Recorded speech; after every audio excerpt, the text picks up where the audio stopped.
And this one is a cooperative adventure deck building game.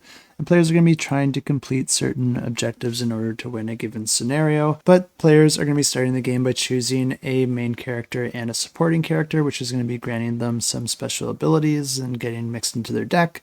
And then players are going to have asymmetrical decks to play with in order to use to their advantage to try and complete those objectives. Throughout the game, there's going to be different raid cards that players are going to have to deal with that show up at the top of the board. And there's a bunch of different types of these cards, and I'll explain exactly what they all do in a second here.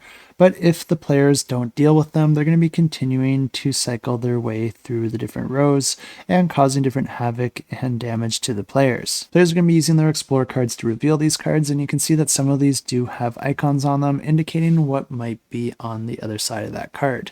These could be different enemies or locations or even something completely different. The players can play their attack cards in order to deal damage to the enemies, or they can play their defense cards in order to protect against them.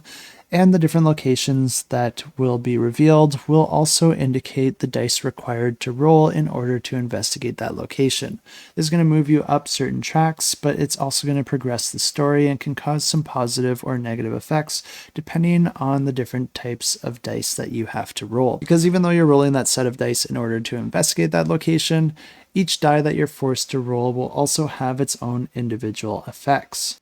What's neat about this game is that each scenario plays over 3 phases, and in between each phase you're actually going to be flipping the board over to the opposite side, and this is going to allow you to spend the resources that you gained in order to modify your decks and improve it for the following phase. The final phase also puts you up against a final boss, and of course if you're able to beat that boss and then also complete your objectives for that scenario, you win the game. And if you are interested to check this one out in more detail, I will have it linked in the description down below.